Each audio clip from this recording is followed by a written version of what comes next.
All right, so what are we going to talk about today? We're gonna go on a journey. Okay. On the Ultimate Mark Sisson podcast, starting with Miami, man. What's up? Let's get up to date here. I know we're visiting Malibu. We're visitors. Yep. We had to sign in at the Malibu guard gate. There is a guard gate to enter the city of Malibu. They let us in. But how's it going over there? It's awesome. I mean, I really... You're living awesome? Living awesome every day. Loving Miami Beach. Loving the warm water. The sand, great stand-up paddling, great ultimate frisbee, fabulous gyms. I mean, it's really like a playground for me now. Yeah, for those listeners not aware, the Pacific Ocean, even in Southern California, is freezing ass cold all the time. It's a huge boost to go in there and enjoy swimming in the ocean and frolicking, because here we're going in, we're getting something done, we're surfing, we're paddling, but pretty soon it gets chilly. Pretty soon your lips get blue and you have to get out. Yeah.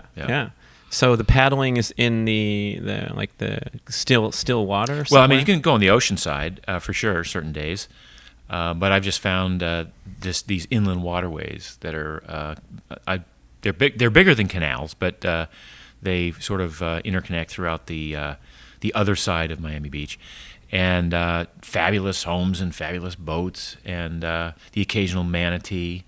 When you're paddling? Yeah. Oh, wow. Yeah. Oh, and then you're touring the coastal homes there. Yep. Checking it out. There's always a sight to see. Always. Waving at Will Smith, singing some lyrics from Miami. That's right. Yeah. What other adjustments? Is it nice to have just a new place after being here so long? Yeah, I mean, that's the other part of it. It's just, I think Carrie and I are ready for a new adventure. We've been in Malibu for 20 plus years. I mean, I think 22 years now. And we've been in this same home for 15, and it's great. I mean, I love Malibu. I love the people of Malibu. I am completely over the state of California and its governance and its taxes and its incessant thwarting of anyone's ability to start a business. So, it's a combination of that. It's a combination of wanting to have a life adventure. Live in a new place. I've always been attracted to warm weather, and it's warm there, and I love humidity. So, there are a lot of great reasons that we decided this would be the appropriate time to move. This is a guy from Maine talking about how he likes warm weather and humidity, getting it done. That's like my dad moved out from Milwaukee to Los Angeles, 60 years ago, and we're hearing the stories about how he just drove on Sherman Way and saw the palm trees and why don't I live here? Why the heck should I go back? His answer was, why should I go back there? It's cold. No, it's crazy. I mean, I grew up in a small town in Maine where, there are 1,800, 2,000 people when I was growing up there. I mean, really small. And, very few people left. This was salt of the earth, Protestant work ethic. Fishermen? Was it a fishing scene? It's a fishing village, for sure. Wow. And a bit of a tourist town in the summer, but mostly fishing. And, a lot of people stayed, and a lot of people are, fifth, sixth generation in that town, even longer. They go back to, they're proud to go back to the Mayflower. And I just could not see it. I mean, as soon as I experienced warm weather, I'm like, why would I want to live, 8 months of the year in freezing cold temperature? I go back to Maine, and it's beautiful in the summertime, and it's fantastic. But for me, just I like to be warm more than I like to be cold. If I'm going to be cold, I want to choose to be cold. I'll go to Aspen. I'll go snowboarding. Cold plunging. Cold plunging for sure. 2 minutes, not 2 months.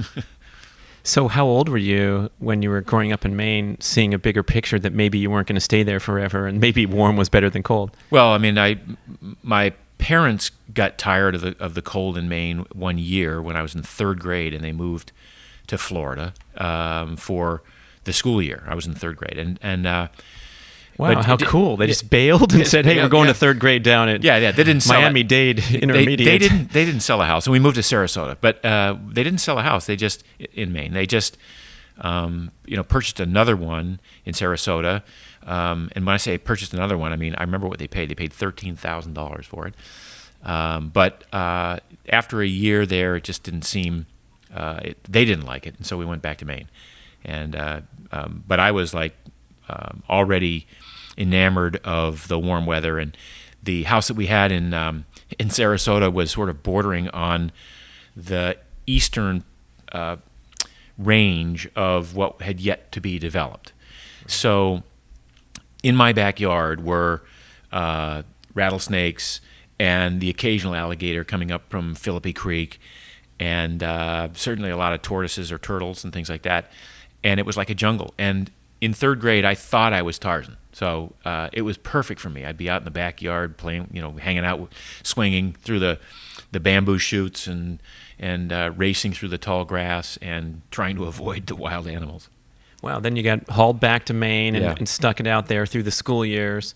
And I want to talk about some of that upbringing. Yeah. This is based on our drive from Tulum to the airport. Oh, right. You know. Right. And there you were giving this wonderful presentation yet again at PrimalCon to a packed house, hitting all the talking points so wonderfully about the grains and the sugars and the becoming metabolically efficient and the balanced exercise thing. And then I've heard it so many times. I was getting a little bored, although I did give you accolades that you nailed it. Everyone loved it.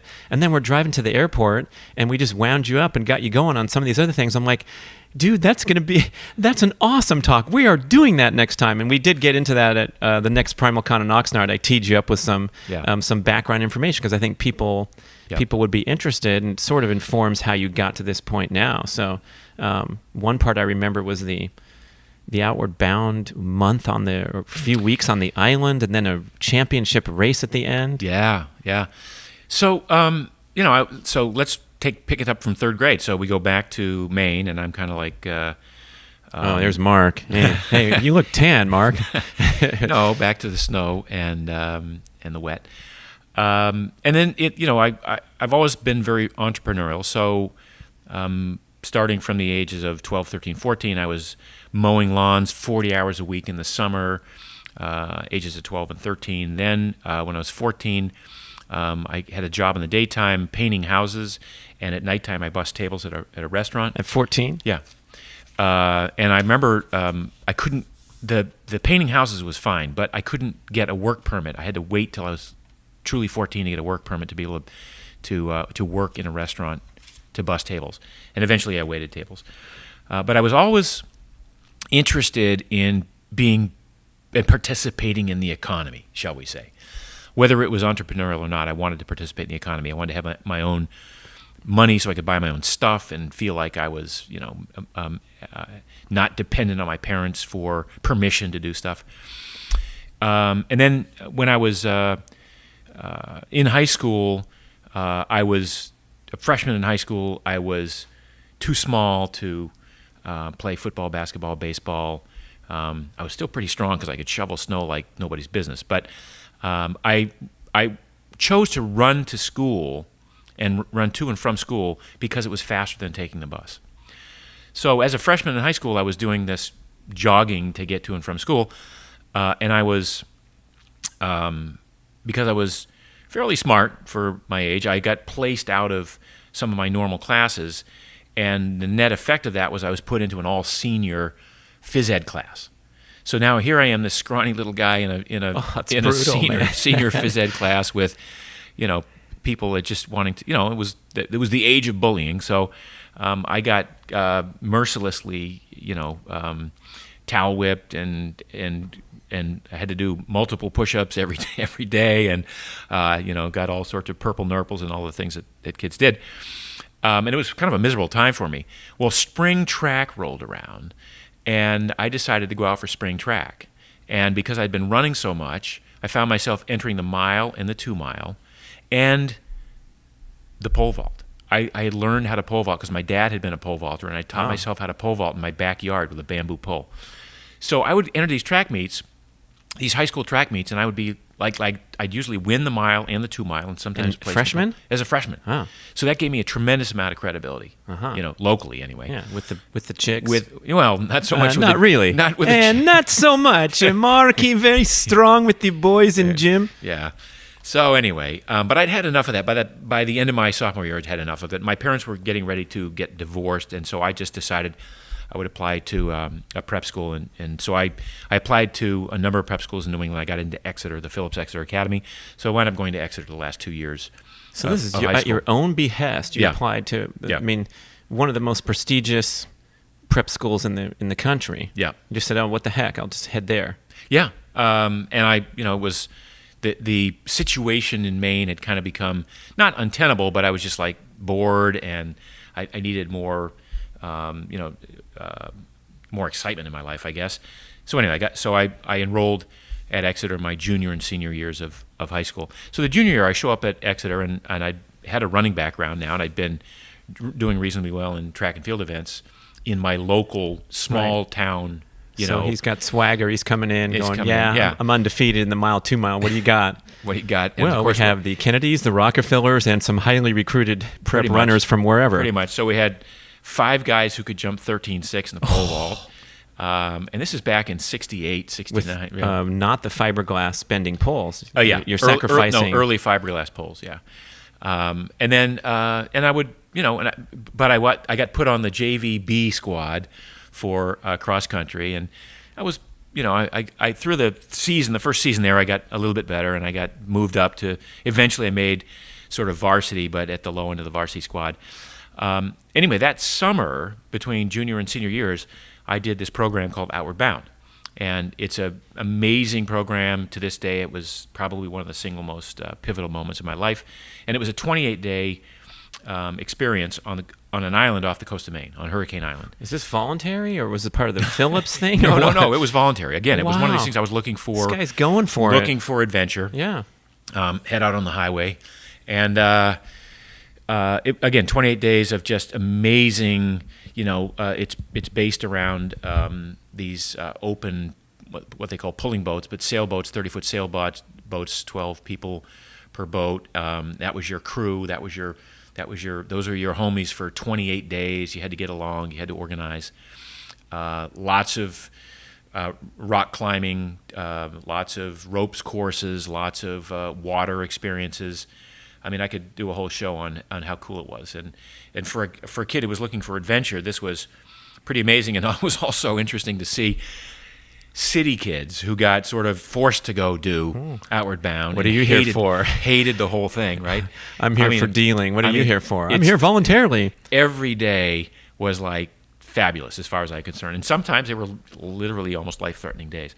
But at the end of the 28 days, they had this thing they called the marathon. It was an around-the-island race. And the islands of Maine they call it the rock-bound coast of Maine. There's almost no beaches in Maine.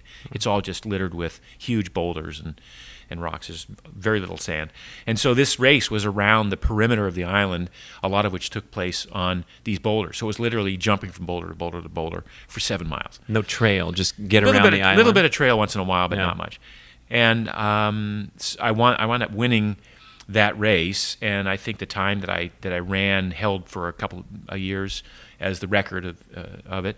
And so that was a real confidence boost for me. So I went back to my senior year at Exeter and wound up being captain of the cross-country team and captain of the track team, and won the biggest meet of the year, the Exeter Andover meet, and had a great season. And I do look back on that Outward Bound experience as having really simply shown me what was already there. It wasn't like it gave me any amazing new skills or new tactics. It just opened me up to the possibilities, and showed me what I could do if I really put my mind to it, and what I could do if I really believed in myself. Right. So when you got back to campus and you're in with already some good runners that you were behind the previous year, you start escalating your training, getting more focused in daily life. I mean, it was interesting. I don't know whether it was also a factor of having matured physically, in terms of strength and speed and endurance, but I just was able to dig a little bit deeper in workouts, dig a little bit deeper in races, and I look back on that time, and I think you and I share in common having been elite endurance athletes, and we know that this is really about managing discomfort. It's certainly about training hard, and it's certainly about some genetic aspect of it, but it's almost mostly about your willingness to dig deep and manage pain and manage discomfort. I use the term pain a little bit too glibly because it's really managing discomfort. You're not really, in danger of tearing a muscle when you're doing an endurance contest. You're basically just managing the discomfort of being in oxygen debt and being out of fuel and having your brain tell you it's probably time to pull over to the side of the road and stop, and yet you're willing it to keep going. Steve Prefontaine was the master of that. Prefontaine would show up at any starting line, and he wasn't necessarily the most well-trained athlete there. He wasn't necessarily the most gifted genetically, but he would look every competitor in the eye and say, the one difference is I'm willing to die in this event to win. Anyway, so that was a big epiphany for me, was my being open to a much greater realm of possibilities than I thought possible. Well, now we know about the central governor theory promoted by Dr. Tim Noakes, and it sounds like, and I can relate to this as well, where you didn't even realize your limit. You didn't realize that you had more there. And you talk to the athletes where I tried my hardest and I got 17th and I gave it all I had. Yeah. But they didn't really, because they didn't have that confidence boost or something that kicked in. It's huge. I mean, from your experience in triathlon, and I know from my experience in running, that on any given day in those events, there are 20 people who have the ability to win that race, but only one of them is going to win that day. What is it that makes a difference? It's probably that willingness to dig a little bit deeper, to endure a little bit more discomfort or a little bit more pain, and to override that governor that is the brain. Now, here's my follow-up question. When it comes to being a competitor over the long term and reaching the number one ranking like Mark Allen in triathlon for years and years, is it the ability to turn that off and regulate and manage that in daily life and making the right training decisions? Because we know these macho beasts that will go out there and be willing to drop every single day, they don't get very far because they fall apart and break down. Well, I think Mark's a great example of that. Somebody who managed his, eventually learned how to manage his training to the point that he could give it all when it made the most difference. You can say that about Lance Armstrong too, that he didn't do a lot of these smaller races. He pointed to one race every year and managed his training that way. And, whatever assistance he got notwithstanding, because everybody got the same assistance. But I think that's key. That one of the things I learned as a marathoner was, too late in fact, was that I left a lot of my best races on the track the week before, where I'd have these amazing track workouts. It's like, holy crap, I'm ready to run 2:14. I'm so willing to suffer. I can't wait till the race. Yeah. I hope I'm not too tired. Yeah. Yeah. That's what I'm getting at. And you and I, we shared that when I was coaching you. You had that same sort of, which is, by the way, it's the elite athlete mentality is I got to put in more work. I have to put in more work because I understand that, Mike Pigg down the road is doing, these workouts, and Scott Molina is doing these workouts, and all these other guys that I race week to week. I'm hearing what they're doing, and I feel somehow like I'm shortchanging myself if I don't grind it out on the workouts.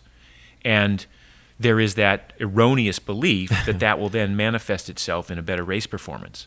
Yeah. But the real, going back to the grip, to the Mark Allen scenario, and Mark and I don't hang out, we don't exchange Christmas cards. I have the utmost respect for him, and I would say once again that I think on analysis of his training, and we know from speaking with Maffetone and so on, that I think he was very strategic in how he trained, and then just gave everything he had, almost to a fault, in races. He'll tell you he left part of his possibly part of his longevity out on the race course. Same with Lance. He focused on the tour, knew that most of the tour he's sitting behind his teammate drafting, and then when they get to the bottom of the Madeleine and it's time to turn it on for 27 minutes, he's directed his entire life and his entire months and months of preparatory training for that moment. Yep. And that's how you win 7 times in a row. Yep. Yeah. Okay, so we're going back to the timeline. You're now a distinguished athlete, at Phillips Exeter. You're teed up for college. You have some running dreams now that you can carry to the next level? Not yet. So I didn't know where I wanted to go to college. Heavily recruited. He was just getting bombarded with letters, text messages. Oh, they didn't have text messages back then. Sorry. Yeah. No, I just I applied to a bunch of colleges. I got into Williams College, and I literally went out there one weekend and looked at the campus and thought, this looks awesome. It'd be a great place to live for 4 years. What city? Williamstown, Massachusetts. Okay. And I had a great experience in college. My Exeter preparation was top notch, and so Williams was fairly easy for me, and I enjoyed the experience immensely. Those prep schools, man, they tee you up, don't they? Absolutely. Yeah, I went to Harvard Westlake in Los Angeles, which is the top prep school, and I only lasted 1 year, unfortunately. I just couldn't hang in 7th grade. It was like, this is too much work. I got to wait till I get to college. I got to pace myself. Yeah. But if you're properly prepared, wow, you just sail through. It's amazing. Yeah. It's amazing what that early preparation does. Anyway, so I was pre-med. I wanted to be a doctor. I'd had a number of family friends who were physicians. I'd been lucky enough to be invited into the operating theater, scrub up, and be right there during a 4-hour operation when I was 14 years old. One of my other family friends was a plastic surgeon. And by the way, this is before boob jobs and lip injections. This was actual reconstructive surgery. Car accident, plastic surgeon. Yeah. They still exist, I believe. I've heard. Yeah. I don't see their ads in airline magazines, but yeah. So so I'd had a real strong pull toward medicine. So I was pre-med and took a biology track and went down that route for a number of years and enjoyed my experience and I was track and field and cross country and excelled there and did very, very well in that small community. About the end of the other thing of note is that I put myself through college. So I would paint houses in the summer, and to this day I'm probably still the best house painter I've ever met. I could monkey up and down a ladder all day long, and I could paint a house in a week where it would take another company. A week to scaffold the house, and then 5 guys another week to paint it. So I was able to be very competitive in my bidding and yet make a lot of money in the summer. I remember one summer I made more money than summer that my dad made the whole year. Was this with a crew or just you? No, just me. Slamming that house on a ladder up and down. Yeah. No, I mean I could do 12 or 14 houses in the summer, and it was great training because I was doing a lot of outside work. I had my shirt off all day. I was getting tan. I was getting, I was working the mobility aspect. Again, going up and down ladders and stretching. Rather than go down and move the ladder over 2 more feet, I'd just lean way out and put my foot on the windowsill on a 3rd-story window or whatever. I look back on these days now and I think, Jesus, I mean, I'm kind of afraid of heights these days. I don't know what I had those days, but anyway, so I was able to make a good living and put myself through college doing that. And then I was also interested in building in construction. I did a little bit of contracting in terms of construction, remodels and things like that. So when I got to my dorm at Williams, I literally remodeled the inside of my dorm, and it was a new dorm, but it had cement walls covered with vinyl wallpaper. So I built I built a box within it. And then put like a framed in thing, 2x4s in your dorm room. Well, 2x2s. You see these kids carrying their backpack, and Mark's got a power drill just walking across campus. Pretty much, yeah. And power saw. A delivery from Home Depot. And so I put wall-to-wall paneling, wall-to-wall carpeting. I mean, floor-to-ceiling paneling, wall-to-wall carpeting. Built my own furniture, and I had a great pad. This is on campus. On campus, yeah, like in the dorm on campus. So. I should remember during one homecoming weekends, this guy comes back and he wants to visit his old dorm room, and he knocks on the door and he opens the door and he goes, "Holy crap! What have you done? This is fabulous." And we started talking. And he said, "Well, what's your major and what are you doing?" And I said, "Well, I'm pre-med and I'm thinking about what it's going to take to get into med school." And he goes, "What are you doing that for? You should be doing this." And I kind of just, I don't know what it was. There was something about what he said and the timing of it. And where I was in my life, and I'd seen already a tendency in the pre-med candidates to be like, God, these people are really going to be doctors. These are like, kind of I don't know. I don't see them. I don't see any bedside manner in any of these people, and yet they're the ones that are going to get into med school. So I had kind of a sour taste in my mouth already from friends that had applied and not gotten into med school, and I thought, geez, I just don't want to. I'm gonna shift over a little bit, and I think I'll be I'll spend a couple of years revisiting this med school thing, and I pursue my running career. So by the time I was a senior, I was running very well, and in the summers I was also, in addition to working 40 hours a week or 50 hours a week, I was also training hard and entering road races. So I was entering 10Ks and 20Ks, and sort of the longer the race was, the better suited I was for it. So by the time I got out of college, this is what year?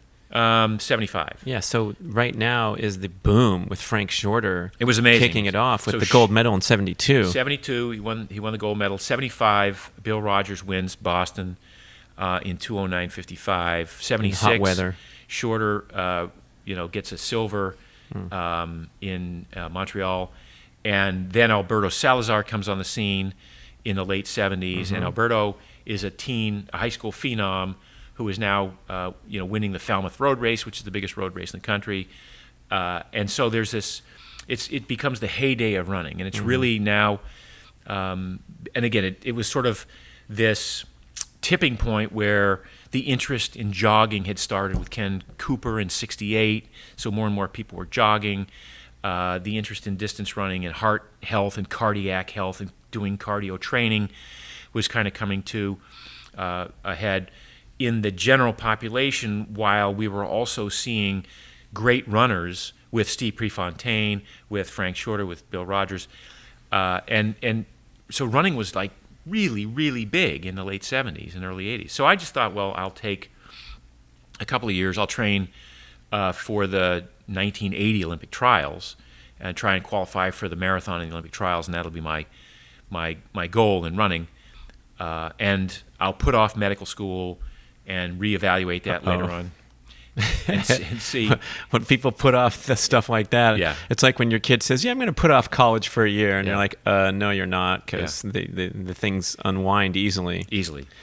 I should note to the listeners that you're talking about this is so long ago in the 70s, and you're saying you're doing pretty well in these races, and the way that the running situation was back then to now is you're most likely vastly superior to today's winner of the little race and the 10K in your community and wherever you are. The times were so much faster in your day than they are today. It's one of the rare examples in sports where the regression. The quality of the field has regressed. Yeah. Too many grains and sugars in the diet, too. I don't know. But, I mean, like you look at the Los Angeles Marathon today and you look at the top finishers. If you – I don't mean to sound disparaging to anybody, but in the 70s, if you couldn't break 3 hours for a marathon, you were a jogger. Not a runner. You were not a runner, you were a jogger. And it was a legitimate kind of thing. If you couldn't run 7-minute miles for 26 miles, you were a jogger. And today, if you run 3 hours in the Los Angeles Marathon, out of the 28,000 people who start, you'll be in the top 100.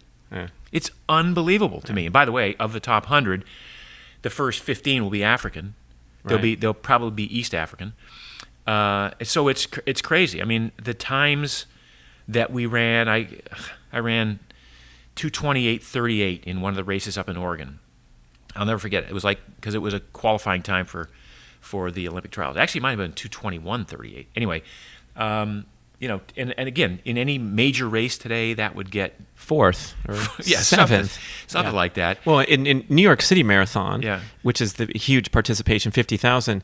You look at the ranking of the American finishers, and you would be the fourth American or whatever instead of. Anyway, this was a small race up in Oregon. A small race in Oregon. 670 people entered it, and the 2:21:38 that I ran finished. I think it was 48th place. And it's mind-blowing. And there were only like 3 foreigners in front of me. Dick Quacks from New Zealand, and I forget one of the Japanese guys. It's crazy how great running used to be. So anyway, getting sidetracked on the minutia. That's all right. You're going to go for this Olympic dream, and that took you to the West Coast. Was that specifically to train in a new environment? Yeah. So by then, I got out of Williams. I was living in Williamstown. I was painting houses. I was doing a little bit of construction. I was making a good living. Like I was making close to $100,000 a year in those days. You're kidding? No. Well, today that's double, right? Yeah. So you're some college kid making a couple hundred large painting houses. By then I had a couple of people working for me too, but it was still you did. You had an accountant. You had a financial planner. It was a nice business, and I was not compelled to do anything other than that. I was not compelled to go to med school. I was and by the way, this was back in the days of amateur sports, right? You couldn't qualify for the Olympics if you'd received any sort of compensation for a race. So I would have to pay my own expenses. Sometimes I get my expenses paid to go to races. There was that allowed. But you couldn't get prize money. You couldn't accept, there'd be an awards table. This goes back before you, but there'd be an awards table, and you go over the awards, and if you finish first, you got first choice of all these things that were on the awards table. A pair of shoelaces. Yeah, it was crazy. But it was great times. It was fun times, and I traveled around the world, and I raced with a lot of cool people. And this is doing marathons mostly? Marathons, almost all marathons, yeah. The occasional 20-miler or even 20K, but the longer the race, the better it was for me. I mean, I do 10Ks if it was local, but to go to a different country or to go across the country it would only be for a marathon. So I got, but anyway, I was doing this in New England. I was in Williamstown, and Williamstown is in the Berkshires, and it's cold in the wintertime. It's like one of the coldest parts of the country, and it can be 5 below to get up to a high of 20 during the daytime. Sometimes I'll get up into the 40s, but for the most part, throughout the winter, here I am putting on 10 pounds of clothing to go out and run in really, really cold temperatures, 10 degrees, 15 degrees, sometimes wind, and it was just annoying. It was certainly good for my attitude and my resilience, toughness, but but by the same token, I'm not sure what it was doing in terms of my specific training. I went to Miami one weekend, and I entered the Orange Bowl Marathon and finished second in that race with no acclimation. It was a hot day, but I was a good heat runner. I wasn't negatively impacted by the heat as much as everyone else was. I mean, everyone's sort of negatively impacted by the heat, but not so much. So anyway, I realized that I liked warmer weather, I wanted to be comfortable. And then I had a friend who'd gone to Williams, one of my good friends at Williams, who'd moved out to San Francisco. I went out to visit him one weekend, and when I was out there, I met some of the people in the West Valley Track Club. Well, West Valley Track Club was the top running club in the country at the time. So I moved to the West Coast. This is 1978 now. Joined the West Valley Track Club. Quickly shifted over to the Aggie Running Club, which became the renegade track club in the country. These guys were crazy. They were really, like partiers. And yes. Just freewheeling. No, it was amazing how you think of what you do as an endurance athlete, and you have to be sort of keep everything in line and not get too crazy. But we would have the most outrageous parties. We had a van full of beer and sometimes weed that we would bring to races, and we had a cheer: the faster we run, the sooner the fun.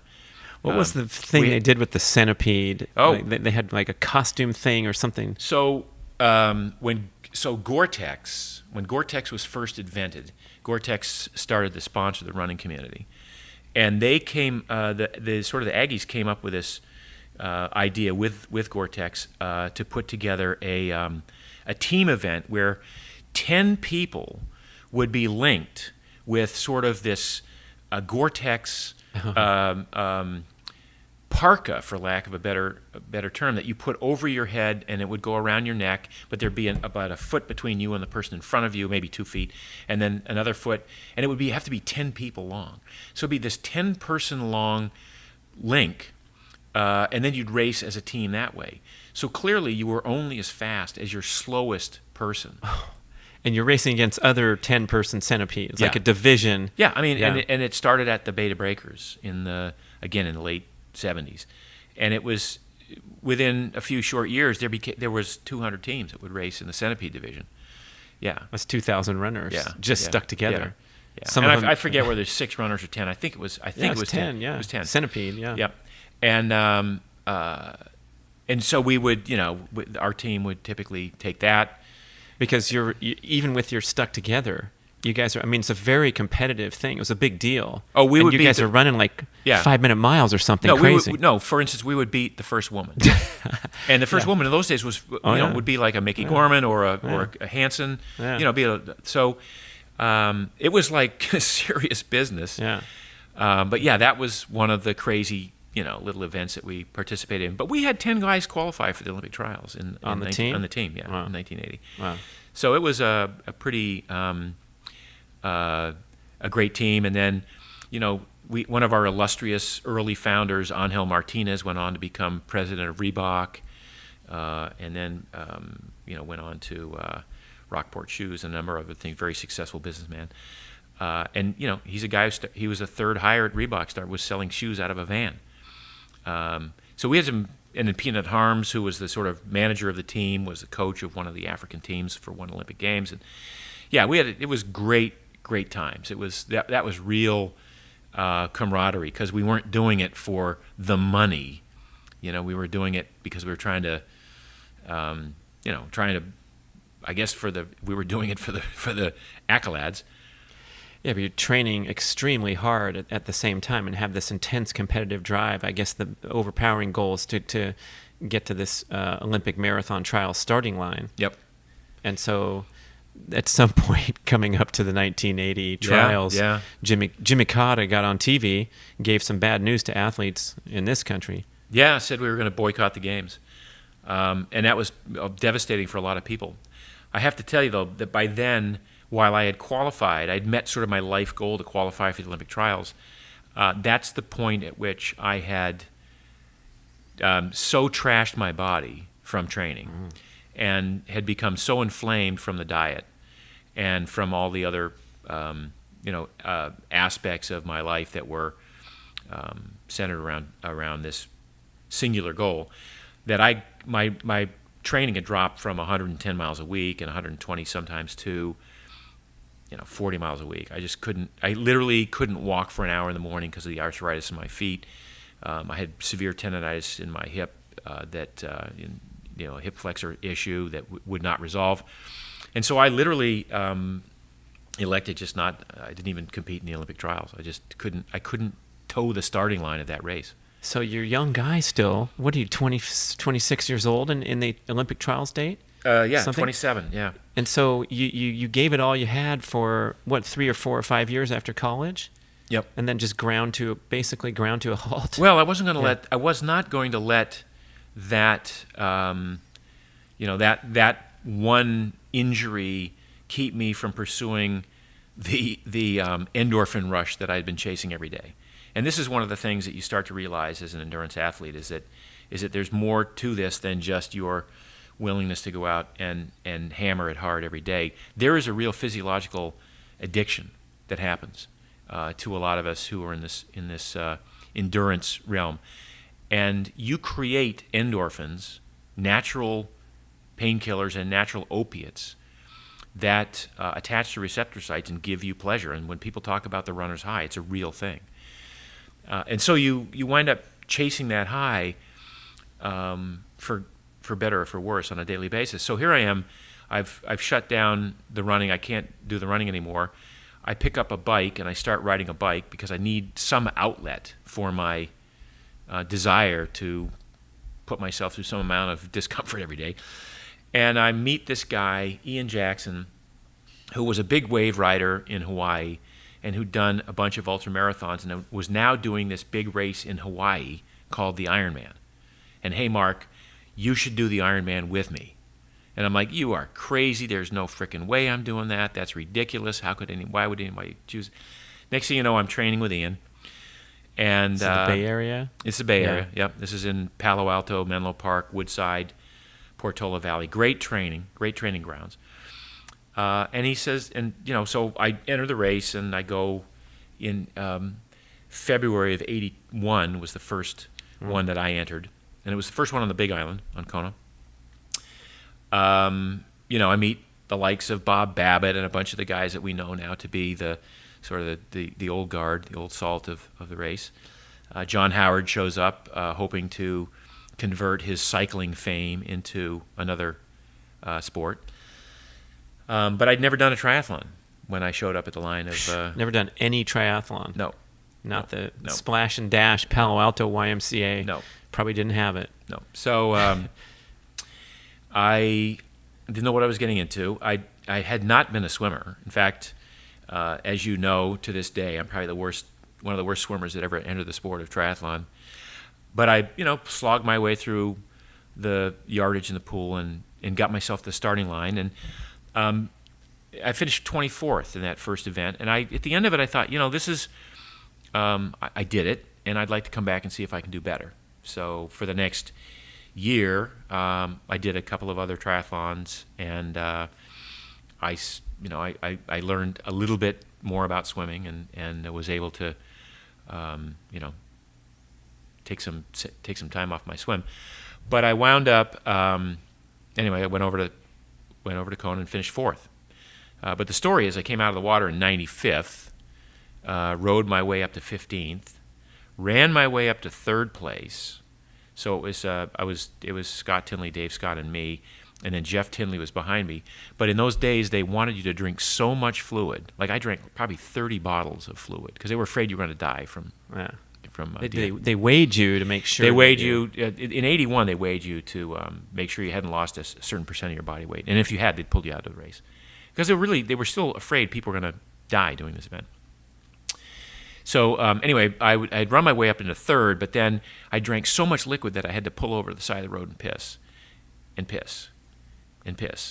I mean, I took like a 4-minute piss, so Jeff Tinley went by me, and I wound up in 4th place. His catheter was shaking with all this. he didn't want to stop. He had that started all of the talk about how do you pee while you're on the bike, and is it possible to pee while you're running? And I just think it's not, but I guess some people have figured that out. It's possible. Some people have figured that out. It goes into your bike shoes. Yeah. I will report. Yeah. It goes right down your leg into your bike shoes. It's not good. Yeah. Anyway, so that was my my early times in triathlon. I got back from the race. I was sort of involved in a relationship at the time that was going well.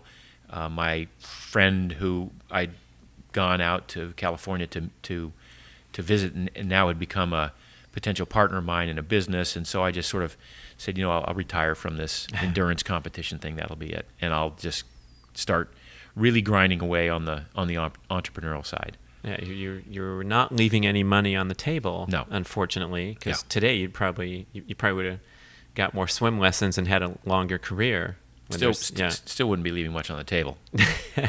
The way triathlon has gone. Right. Well, if you're a painter that was in the big bucks while still in college, you got that entrepreneurial light bulb going all the time. Yeah. So I basically retired first from competition in '82. I wrote the Runner's World Triathlon Training book with Ray Hostler, and we had a great time with that. Runner's World published the book, and it did very well. But I went on to started a much larger painting company called Marathon Painters. Had a frozen yogurt shop in Palo Alto, did very well in the early days of frozen yogurt. Built a restaurant in San Jose next to Apple Computer. But after a few years, by the way, what you should know is that in building the restaurant, my partner and I borrowed money at 17.75% interest, which was the best rate that you could get in 1983. And not needless to say, but we went out of business. The restaurant failed. And so that's when I moved to, I just, had enough of the Bay Area and moved to LA to get into sports broadcasting.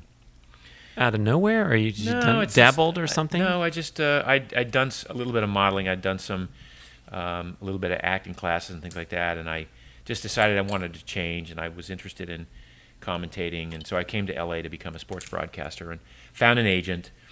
The agent basically sent me out on to acting classes and to groundlings and a bunch of different training things.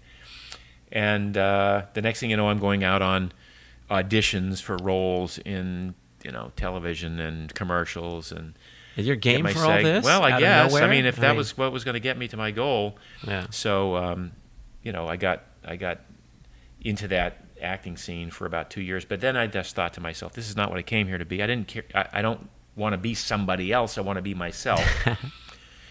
And at the time, let's see, that's about the time that I met you and Scott Zagarino and I. So you need to know that all this time I'm still training. I'm still riding my bike. I'm still your personal training. You're doing that too, right? I'm doing personal training while I'm acting. Yeah. So I'm in LA and I'm doing personal training, making a lot of money as a personal trainer too.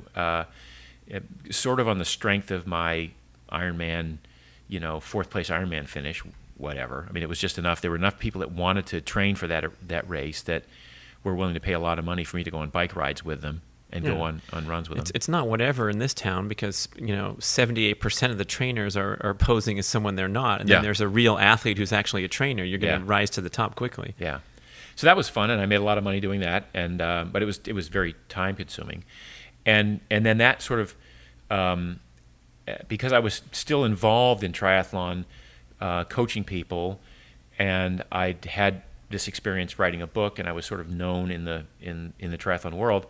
I was asked to participate in a committee that would write the anti-doping rules for the sport of triathlon, because there were no drug testing rules for triathlon at the time. So I got put on that committee, and was asked to be the one to go present it to the board of directors in St. Louis at a board meeting. They adopted the rules, and 3 weeks later, I get a call. Would you like to be the executive director of the Triathlon Federation? Oh.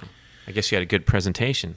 I guess I did. So this was interesting. So I moved to Colorado Springs with my girlfriend at the time, who was Carrie. With some negotiation involved, I understand. Yeah, she was like... Does Carrie like warm weather too, as a matter of fact? She likes it more than I do. Hey, Carrie, I got a great opportunity. How about Colorado Springs? Yeah, how about you move there with me? And she's like, how about we get married?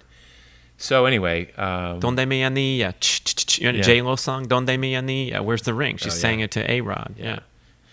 So we moved to Colorado, and I took on the executive directorship of the federation. Of course, 3 weeks later, I get a call from ESPN. Would you like to be the color announcer for triathlon? His dream come true. We're covering all these Bud Light triathlon events. And you're going there anyway as the executive director to see how the sport's doing. So my dream did sort of come true. I got to do a bunch of these ESPN events, and it was great. But you got many compliments about your hair, I remember, from the broadcast. You'd come back into the cycling pack, and you're on TV. Everyone watches the race. All triathletes watch the race, and everyone loved your hair, man. Really? Yeah, I had no idea. Yeah, McNaughton. That's the first thing he'd say to you every time he saw you. Oh yeah, nice hair. Nice hair. Perfect. Nice Is your hair coach. always perfect? Nice hair, coach. Yeah. So, and just backtracking a little bit, because before I took on that position, I had been the coach of the Pioneer Triathlon team, which was the team that you were on. And this was a team of pros that Zag, our wheeling, dealing mastermind, put together. And so we all wore the same clothes. It was an idea that had never been presented in this individual sport. Yeah. Yeah, so we were wearing the team. And then guess what? We had a coach. Yeah. Supplied, and a massage therapist. It was a great idea. Yeah, it was a great idea. We had a lot of fun doing that. So there was that almost a year, I think, of doing that, where we traveled around. Were you on the Japan trip?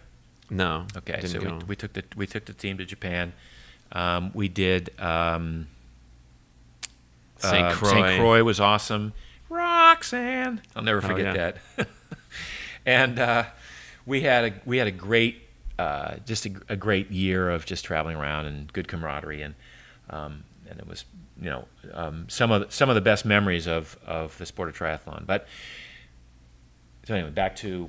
Well, what was also important about that coach-athlete role for me and the other athletes anyway, was you were this ancient old guy. Yep. In our perspective. You were Yep. 38 or something. Yep. And still training like you report, working out with your clients, not really committed to it or putting in the proper workouts that you should if you had ambitions to be whatever champion. But you jump into our workouts that you were part coaching and then just part riding along, and we'd notice this old guy is keeping up with us. Yeah. And it was, deep down, we're all super competitive and want to measure our success and our place in the pack. And it was a tiny bit frustrating. Like, what the F are you doing? Because I know you're working all day making money and we're sleeping and training, and you're hanging with us as old man guy. Yeah. And that was, I think, an awakening to some of the future principles where we realized that you didn't have to pound your brains out every single day.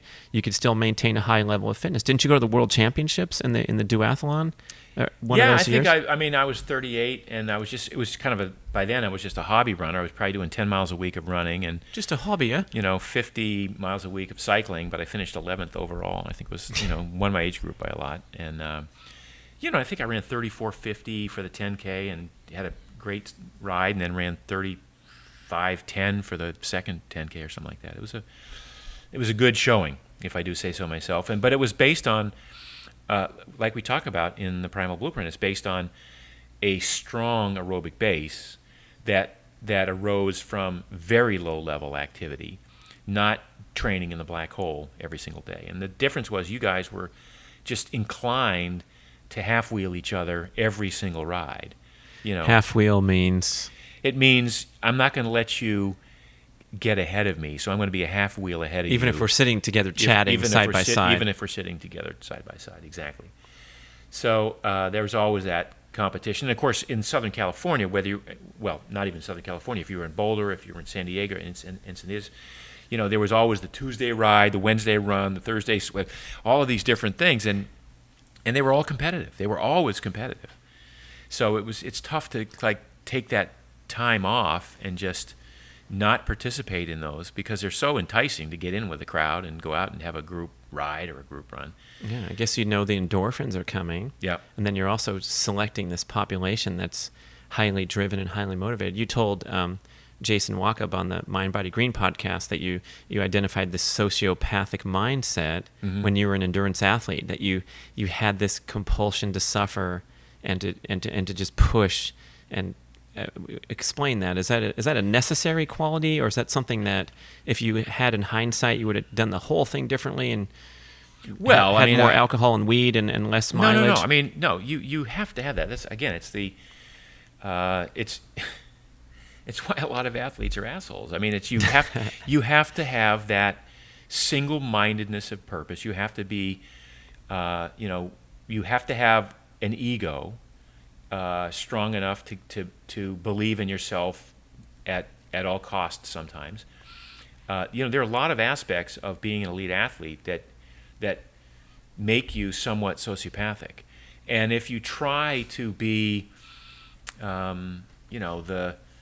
the well-rounded person, the good business person, the family man, the community participant, and a world-class athlete, I just don't think there's enough bandwidth to do all that. So the world-class athlete, the elite athlete, has to kind of make a lot of sacrifices in other areas of life to be able to stay on that thin knife edge that has that person be just a thousandth of a second ahead of the next guy who wants to knock you off. What about for a business leader and building the enterprise? Do you feel like some of those attributes are absolutely necessary, or is it a different venue because it's not so calibrated toward your physical peak performance?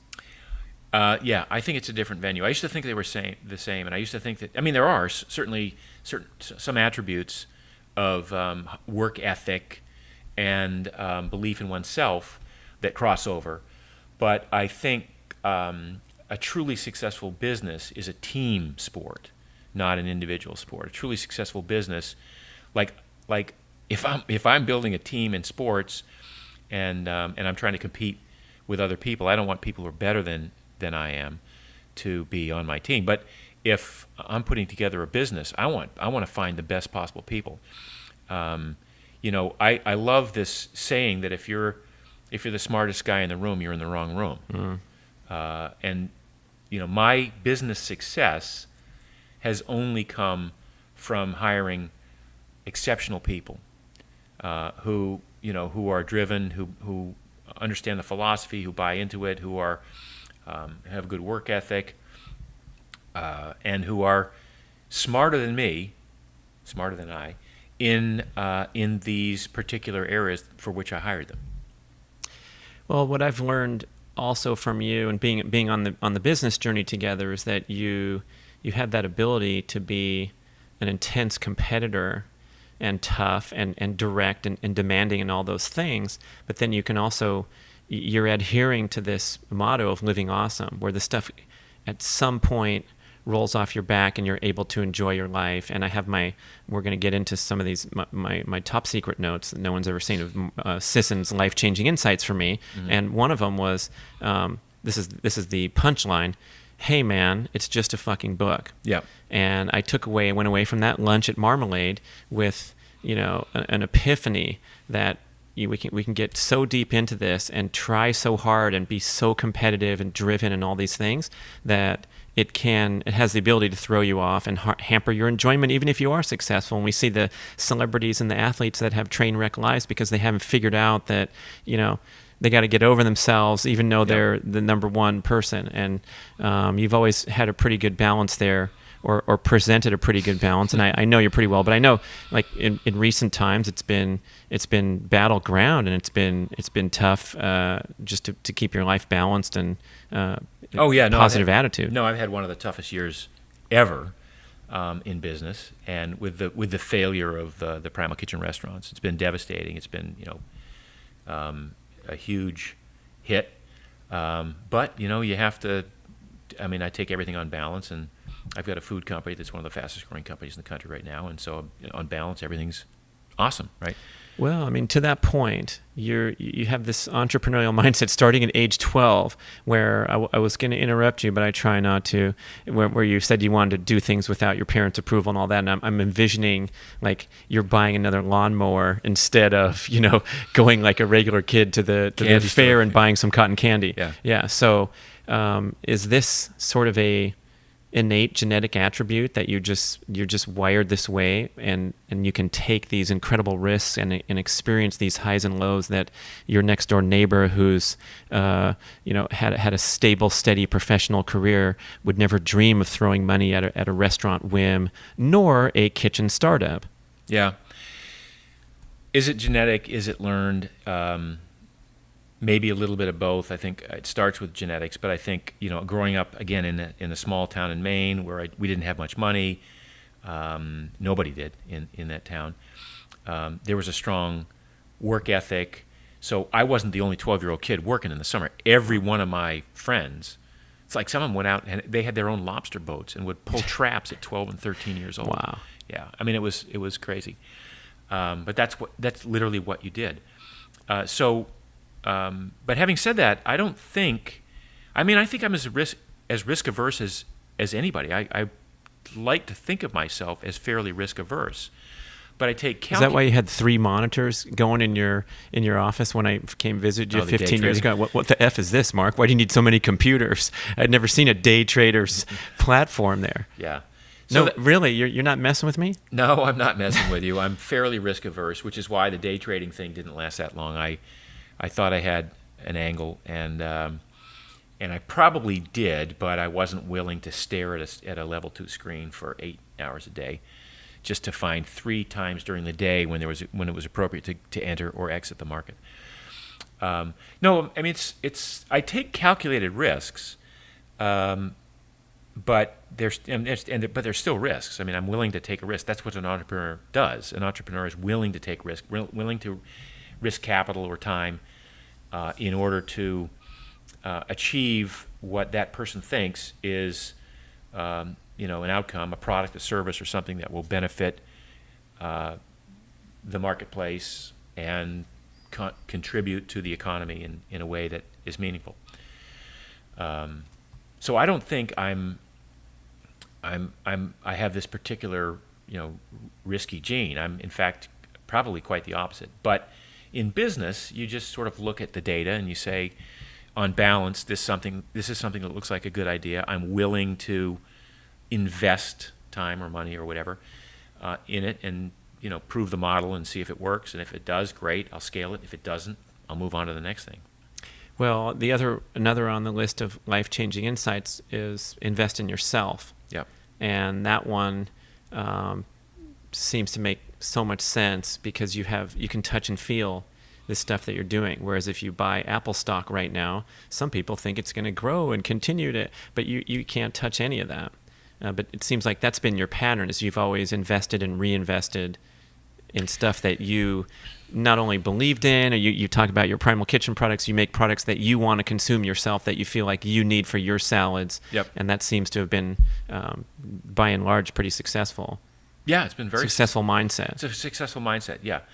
No, I'm absolutely one who, I follow my passion. I follow, whatever I'm interested in at the time.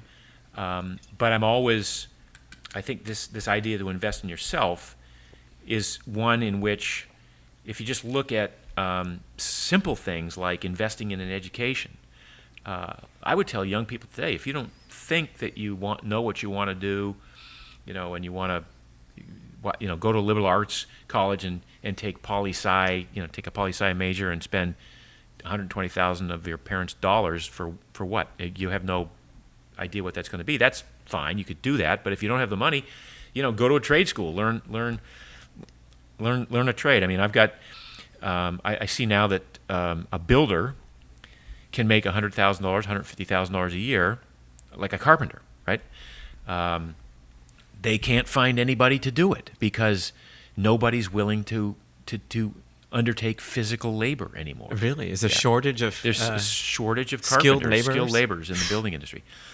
Welders up in the oil rigs. I mean, there's lots of trades that you can learn. So you can, my point there is, by investing, $5,000 in learning how to weld, you can create a $150,000 job for yourself. So that's one example. But what I like to look at is every business I've ever had, I did it with my own savings. I didn't raise money from other people.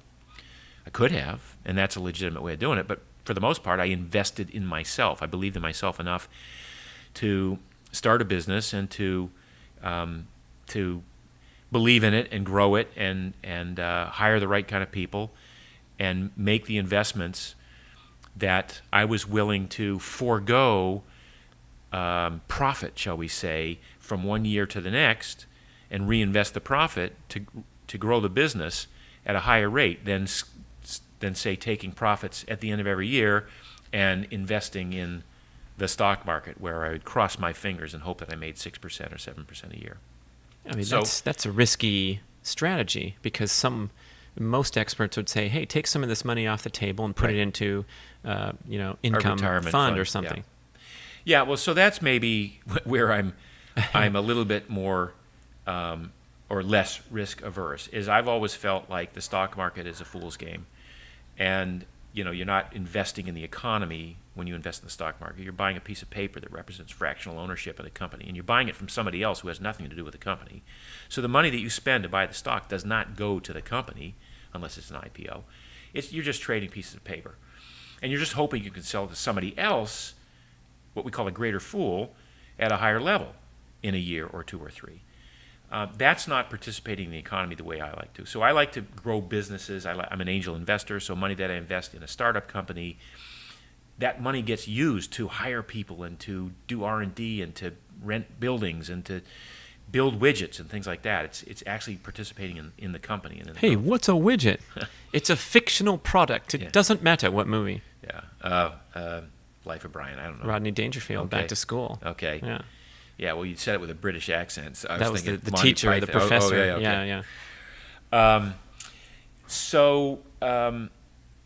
We're back to investing in yourself. Is that? Yeah. So after movie references, we're back. Yeah. the idea that you should, and again, this is advice from an old guy who's, I've had times when I've had a fair amount of money, and I've had times when didn't have a pot to piss in. I was basically living in a bedroom that I rented from an old lady in Santa Monica when I met my wife. I literally didn't have a pot to piss in. I was making some money and doing some training stuff and whatever, but I didn't have anything saved, and it was living hand to mouth. But I knew that at any point in time, if I stuck to my guns and was reasonably successful, that a couple of successful years would make up for an entire 30 or 40 years of not making any money to speak of.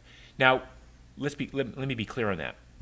When I say not making any money, yes, you make enough to live on, right? You make enough to pay the rent wherever you're living. You make enough to buy some food. You make enough to clothe yourself, to have a car, whatever. You make enough to do that. But whether you save money or not, I'm not buying that American dream thing for somebody who's an entrepreneur. I think if you reinvest in yourself, you can go decades without having a success. And as long as you don't owe money, as long as you're not in debt to the mob, as long as you don't owe money, and as long as, by the way, as long as you enjoy your life, as long as you live your life in the moment, have friends, if you have a family, have family, if you have kids, enjoy the kids, as long as you are able to live your life, then it really doesn't matter whether you save $1,000 a month or $100 a month or whatever. You're probably going to spend the money on something. Even if you save it. Even if you save it. You're going to go pop, you're going to blow 24 months later. On a vacation, whatever. And again, that's all good. But the idea here is that as long as you keep hammering away, and as long as you keep, listening to the universe and being open to opportunities that come your way and identifying what it is that you're here to do, it only takes a couple of really good years to make up for all the time that you didn't save here and save there. That's my philosophy anyway. That's number 3 on your list. You hit it, which was all you need is one home run. Yeah. And for anyone who's in the self-employment or the entrepreneurial journey, that can serve to motivate you in the background and also calm you. It's crazy. I mean, I my first success came when I was probably 47 or 48 years old. My first, I would say the first year I ever made $1 million, right? That was then, and that was my metric for, okay, now you're playing. For most people, it's 6 figures. We hear that as a common cultural term. So you're at 7. Whatever. I mean, it's whatever the number is for you. That's what it is in Malibu. It's just, they just factor in. It says, welcome to Malibu, and it says population 23,000, but then someone wrote another 0 because they put another 0 on everything. Yeah. Yeah. Actually, the population is 13,000, but... It says 130 on the sign. Yeah. Some jokester put a 0. So that's getting us back to the timeline. Yeah. So you were here, you had your broadcasting ambitions, and then you transitioned into the executive director position at USA Triathlon. That was a fixed time frame of 3 years dealing with the snow. 3 years. Yeah. I thought it was like 1. No, well, it's 2.5 years. You lived 3 bloody years in Colorado. Yeah. Wow, Carrie, props if you're listening. Carrie hung in there. Yeah. I mean, not everybody would. People would bail at 2 years and go back to L.A. Yeah. Have a car sent to take her to Nobu by her next date. She almost did that a couple times. Yeah, by the way. for sure, man. Yeah. So you came back. Yep. And were you, again, penniless with just a pot to piss in, not much more? Because I know they don't pay highly at the executive director position. No, so at the time, my friend Andrew Lessman, who was starting his vitamin company, or had been in business a couple of years already, was looking for a COO, so I came back and I did that for 5 years and collected a nice paycheck and did that and supported what was... my wife and my child Devin, and then later Kyle came along. So there was the 4 of us. But about 5 years in, I realized that again, I'm an entrepreneur. I don't like working for the man, even though he's your buddy. Even though he's my buddy. Yeah. So I left in '96 with no money in the bank, a wife and 2 kids, to start Primal Nutrition. And ambitious that was spending risky. habits. If I recall, we were living well, just on the LA vibe where you're just making money and spending it. Yeah. Yeah. And so then it was time to start a new business. Yep. And you had 0 capital. At You zero, I had had some zero credit capital. cards, right? I had credit cards at zero capital. I'm sorry. I know you hit me up for a few bucks there. Actually, do you recall when you banged me for a raise when you were my coach and I was your employer? Is that right? Yeah, we were talking on the phone. This was years before that. Yeah. But I had, we'd left the team environment. Oh, right. And I said, Mark, I still need your help, man. I want to get you, I want to keep going with this journey. And you got me right to my very best and my national champion and number 3 rank in the world. And we were talking all the time about, on the coaching realm. And I was paying you a certain amount that was equated with what you would pay for your personal trainer services, even though it was on the phone or we'd do a workout and talk and stuff. And then you were asking me, so, that great year in 91 when I had 6 wins and won the Coke Grand Prix, which is a big bonus check at the end. He's like, so you're doing pretty good. Like, what kind of money are we talking? I'm like, well, Mark, it turns out to be a lot. I'm still adding up my sponsors things. He's like, all right, well, I need a raise. So we bumped from 100 to 125 an hour. Oh, there you go. A bargain. Yeah. Okay, so back up to 96.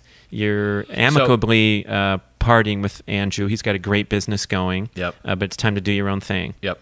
So I started Primal Nutrition. I wasn't completely. And when I talk about taking risk, I mean I knew going in. I already had some consulting gigs, so I was consulting with the Sports Club LA to develop a line of products with them and improve their valet parking situation. No, that too. never happened. Okay. And I had a couple of clients who were doing things like Guthrie Renker and some direct response things.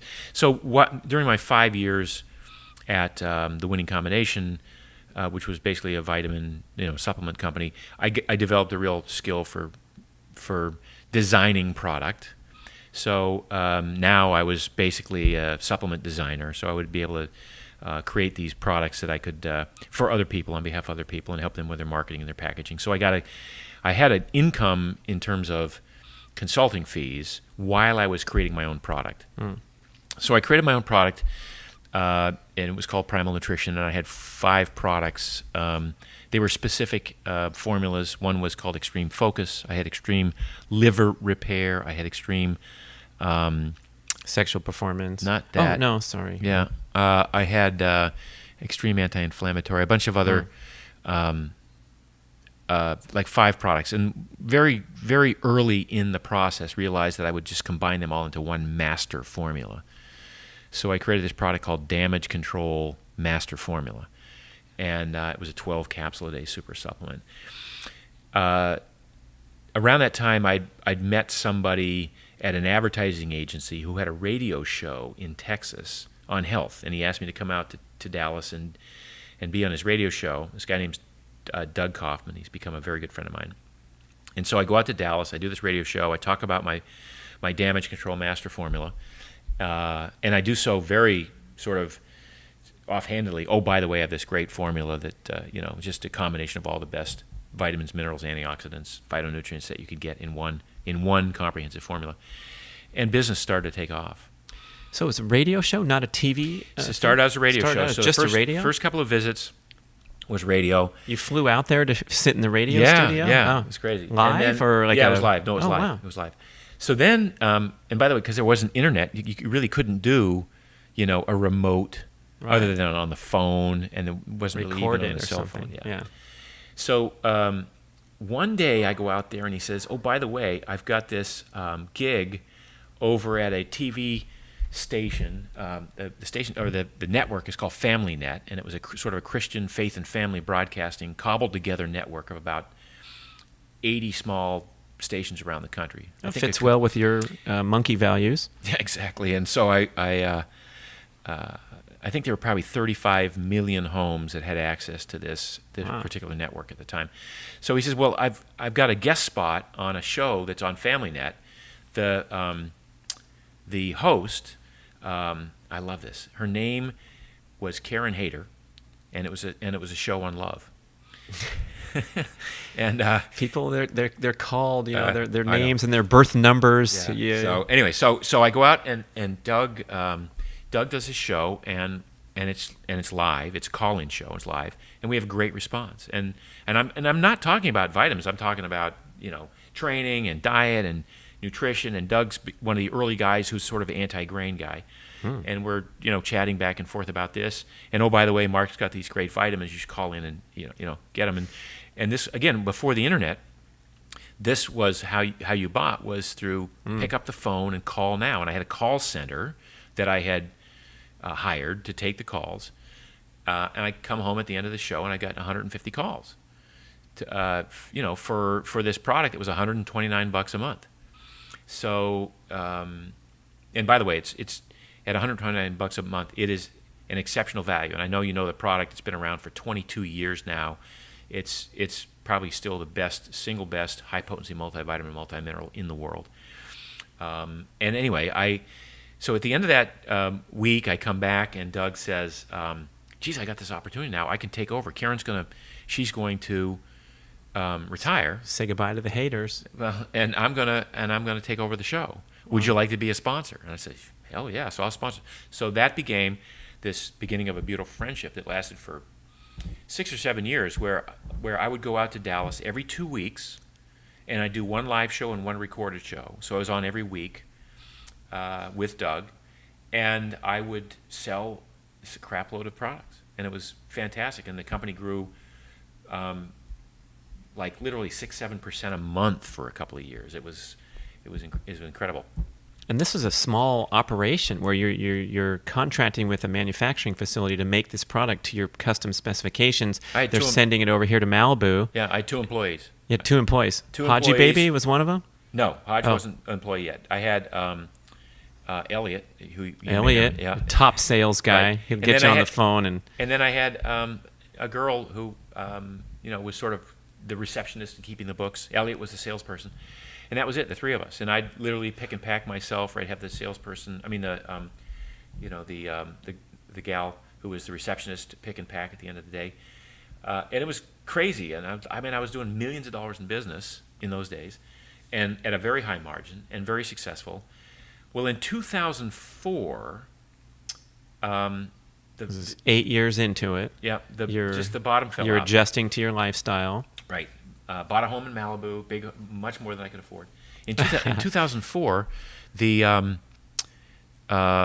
everything changed. So it seemed that the internet was now coming on so strong that people are starting to buy on the internet. Television there were now 300 channels on cable and dish and whatever. So the interest in a sort of TV show on a small carved out network had diminished. The public's receptivity to call now and in the next 30 minutes, that had gone away.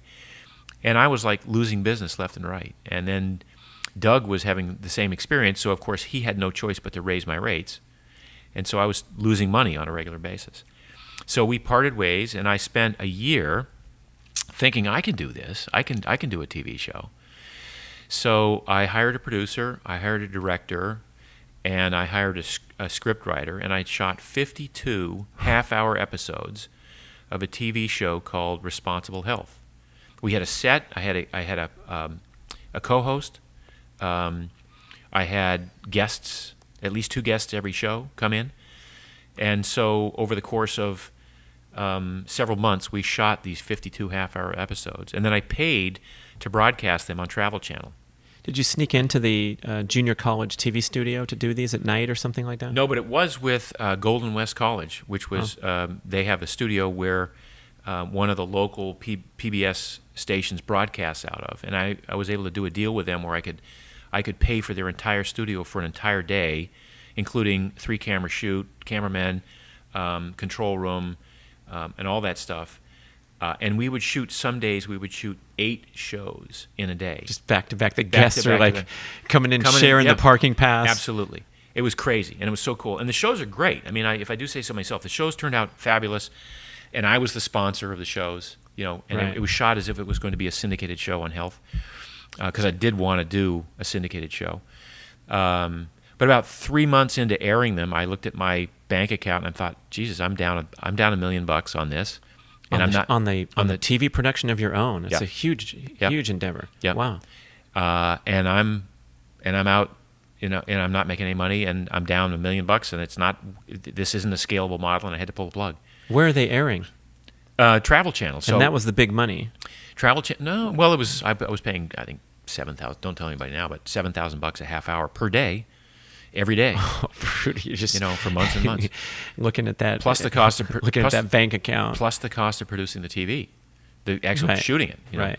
Anyway, so that was a great experience. It's one of those things that I don't regret doing, because I fear that if I was, on my deathbed 40 years in the future, and I think, oh shit, I wish I'd done that TV show. I wish I'd acted on that. I did. I gave it my best. It wasn't to be. And what it did was it led to, maybe I'll try my hand at this blogging thing. Mm-hmm. And so in 2006, after that massive failure, I started Mark's Daily Apple. So the TV show, did you air all the episodes? No. Or did you pull the plug after? Pull the plug after 20 or 30 episodes. I forget what. So you had the call now. Elliot was waiting by the phone getting orders, but it wasn't $7,000 a day worth of orders or whatever. No. So here's what you soon realize, that in those days, even though Travel Channel was in 95 million homes, if you look at who's watching TV at 8:30 in the morning, it's maybe 20% of people, right? So that's, of the 300 million people that are going to be watching, 20% of that's 60 million. And then if you look at what those people are watching, 80% of them are watching ABC, CBS, NBC, or Fox. So then you take the 20% left and you start to diminish these numbers, and then you get down to of the remainder. The next tier they're watching is HBO, Showtime, whatever, and then they're watching ESPN, CNN, NBC, MSNBC. By the time you get down to Travel Channel, I guarantee you there were probably 1,400 people watching. So it's in the background while they're vacuuming, whatever, missing your key so pitches. It wasn't. These, even though you say, well, it's in 95 million homes, it doesn't matter. And that was really I needed 35 or 40,000 people to be watching in order to get my message across. So I started Mark's Daily Apple. And again, I thought, this is going to be great. I'll have 100,000 viewers a day within a year. It'll be awesome. I'll write something every day for a year, and then I'll be good to go. So I start writing, and I start grinding stuff out, and I set this up. And at the end of a year, I had 1,000 people a day. That was your viewers? That was uniques? Totally, unique visitors. Yep. So legit, not the number of hits, but unique visitors per day. 1,000 a day. Yeah, and that was pretty good. Well, but it's a lot less than I expected. Yeah. But then the next year it was 2,200 a day, and then the next year it was 5,000, and then it was 10, and so within a few years it doubled and doubled and doubled. And so I got to the point where I had, enough of an audience that when we launched the Primal Blueprint, which you and I wrote together, I had a ready audience for the book. Except they weren't New York City publishers. They were not a ready audience. They said F you, and you went back home with your tail between your legs, and you said, F this, we're going to publish it ourselves. Yeah. And then when you announced the book was available, it was at first only available via the website, Mark's Daily Apple, Primal Blueprint shopping cart with your add some vitamin. Right, and it was on Amazon too. We were. Oh, but it was your Amazon account. It was my Amazon account, right. So between Mark's Daily Apple or the Primal Blueprint account and the Amazon account, we sold a lot of books. I mean, I don't know what the number is. It might be 50,000 copies. It was a good number to get for full retail price. Mm-hmm. But I realized helped attract the interest of and the distributor. Right. So then I met my distributor, Eric Campman. What's up, Eric? Thanks for listening. Midpoint Trade Books at a publicity event in New York. And we had a nice chat at a dinner table, and I showed him a mock-up of the book, and he said, that looks great. And he told me he was a distributor, and he was interested in the book. And I said, no, I'm not. I'm going to do it myself. So I went home, and I continued to plow away. And then about a couple weeks later, I thought, geez, I have to really take advantage of this distributor relationship. So I called Eric back up, and I said, why don't we do this? Why don't you represent the book in distribution? And we signed a contract. And then I said, oh, by the way, Eric, I'm going to run this up to a top place on Amazon in a couple of weeks. I'm going to do a promo, and I'm going to run it up to Amazon. He sort of chuckles and said, well, we'll see about that. And lo and behold, we ran it up to the number one spot on Amazon for a whole day, and not just in the category, but of all the books on Amazon. And he was blown away by that, and that was sort of an indication of what we would do for the next couple of years with the publishing. So we but we put out a number of great books, and they did very well, and we became Eric's, of the 200 publishers that he carries, we were the number one publisher for a couple of years.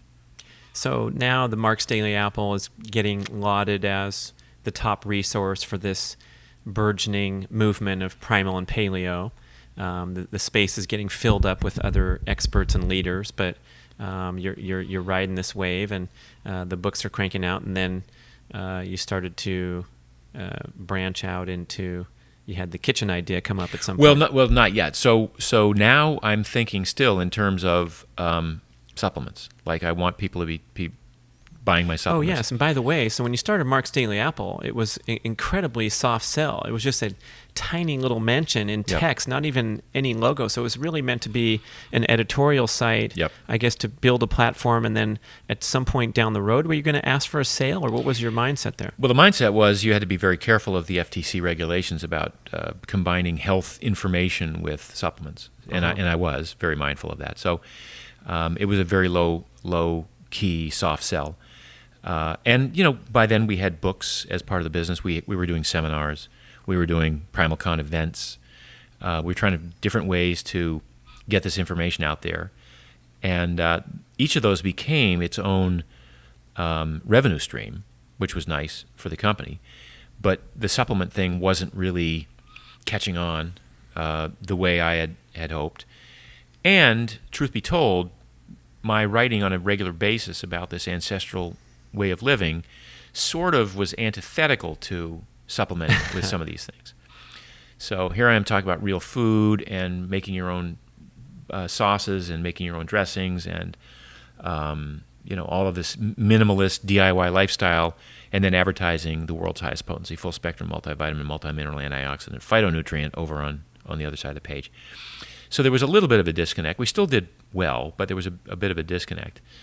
And then around 2014, I thought, geez, I'm missing the boat here. I really should be thinking about what's missing in the marketplace in terms of the food that I would like to be eating, because it's the sauces, the dressings, and the toppings that really give real food the interesting quality. It's like once you get rid of all the sugars and all of the added sweeteners, once you get rid of the industrial seed oils, once you get rid of the processed grains, you've got a fairly small list of foods that fit the paleo or primal or ancestral diet. You've got meat, fish, fowl, eggs, nuts, seeds, vegetables, a little bit of fruit.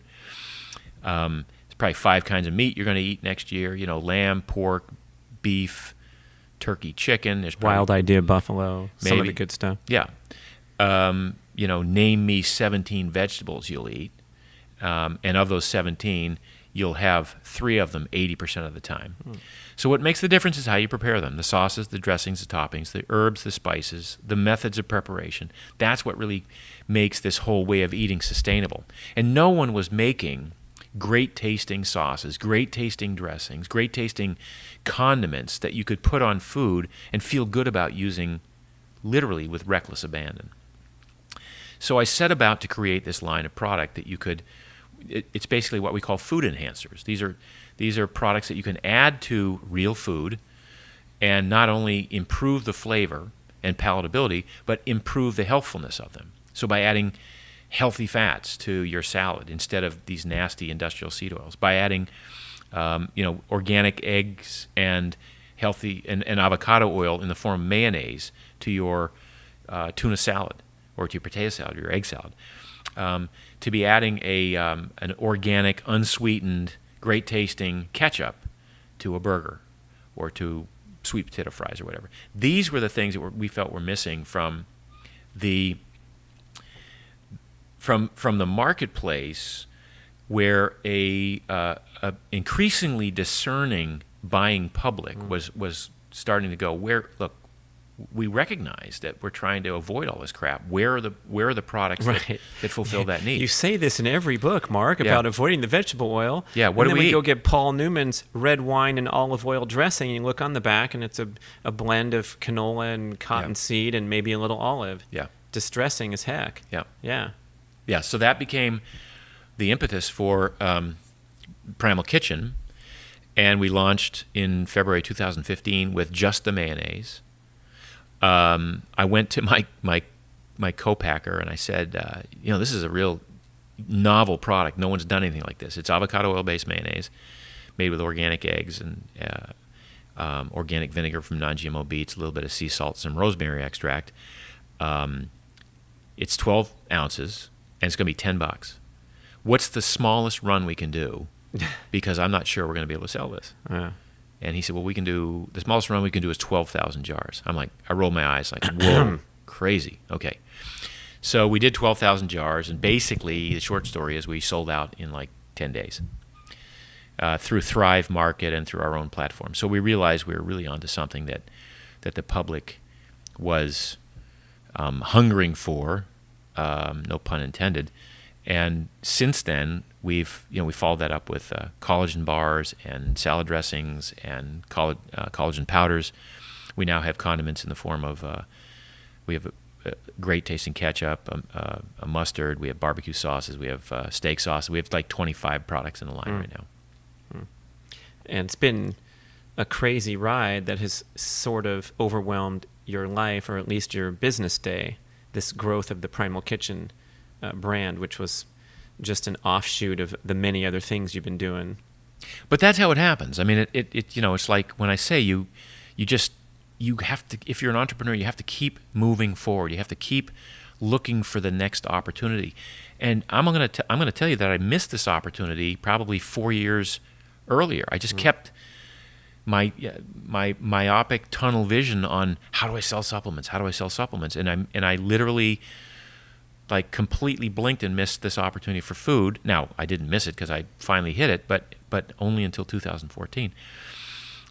This is how businesses get started. It's like sometimes you start with one product and the next thing you know, it morphs into something else. I mean, Apple Computer had the Mac and the Lisa, and it was the iPhone that really, or the iPod that really took Apple to the next level, and the iPhone, and all these things that maybe weren't even part of Steve Jobs' vision from day one, but he's open to the possibilities.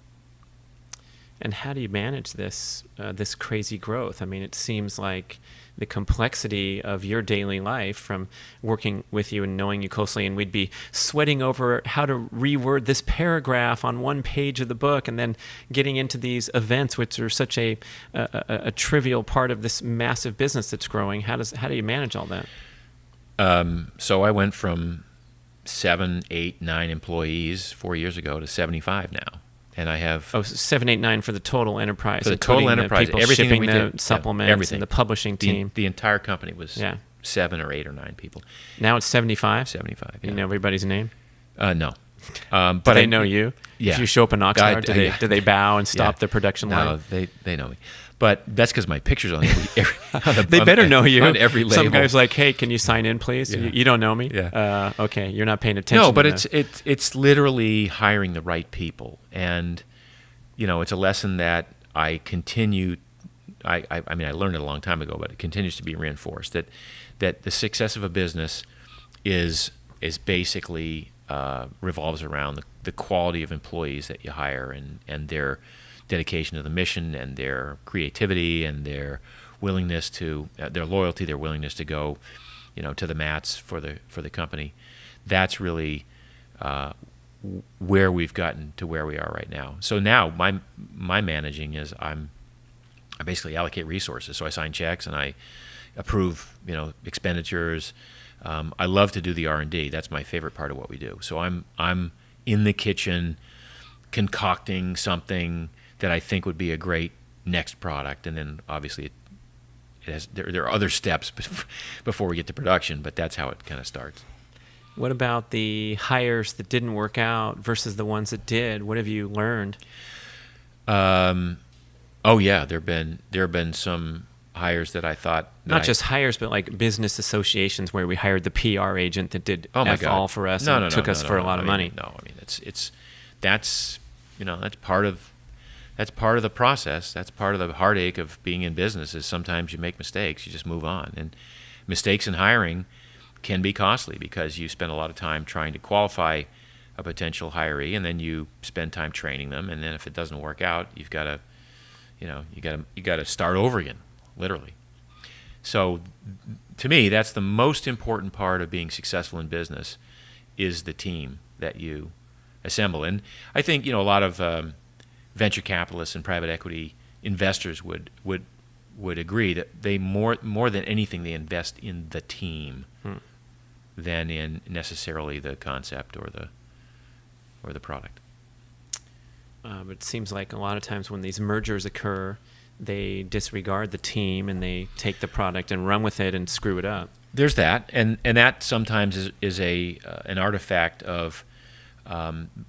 Sometimes it takes a certain mindset and a certain entrepreneur to grow a company to a certain level, and beyond that level, it takes an entirely different mindset and an entirely different skill set to get to the next level. So quite often, especially in tech, you'll see C-suite replacements every round of financing, because what it took to get them, it takes scrappiness and budget cutting and all this other stuff to get out of the gates and prove your concept and be successful. But then, then you want some other skills or some other attributes to take you from 50 million to 500 million, say.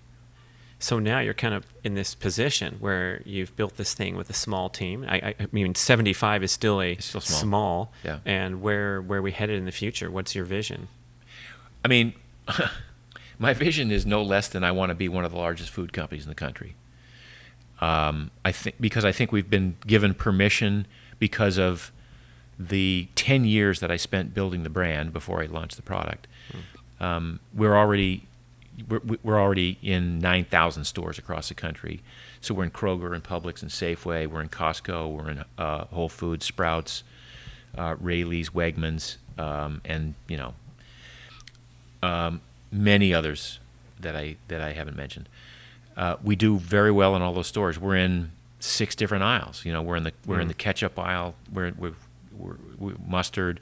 We're in the salad dressing aisle. We have mayonnaise. We have energy bars, protein powders. We have one of the best-selling specialty oils in Kroger with our avocado oil. We have spray oil.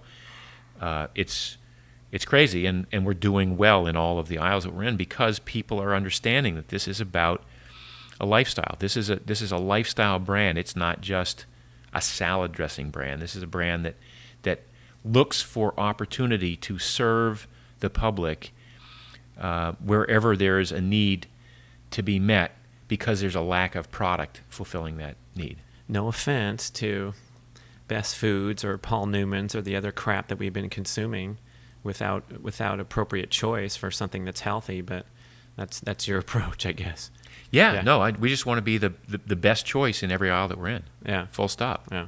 And so those aisles will continue to expand, or you'll be entertaining ideas to extend into this product category, that product category. Right now, we have to sort of pull back because I have so many ideas about where we want to be. We just kind of have to fill out the aisles that we're in before we go to the next arena. But it's been really gratifying. I mean, I'll share with you, I don't know when this podcast airs, but just this morning, there's a big food convention on the East Coast called September 2018. We're here. Expo East, and we just won the biggest award in the expo, the Consumer Choice Award for our ketchup. And we also, by the way, won the industry award for the best condiment, which is the same product. So we won 2 awards at this thing, and that's the recognition that we're getting for making great tasting products that are better for you. So we have so much content out there. We've talked about your health and fitness and your views on keto and all that kind of stuff. So we can go direct the listener to search for the many other podcasts. But we should kind of wind up figuring out, what are you still doing that's working, and how do you manage you're this entrepreneur that's slam busy building a business, but you also have the physical and the life balance aspect going, which is, I would venture to say, it's unusual. Well, I guess it's unusual, but I don't feel like that I'm sacrificing in any area. I mean, I feel like I get my work done. Again, it gets back to having a great team. The better team you have, the less actual work the head guy has to do, right?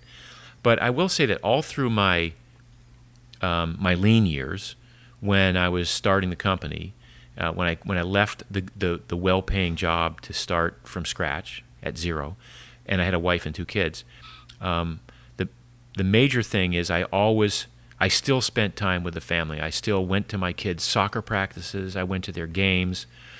I went boogie boarding with them on the weekends.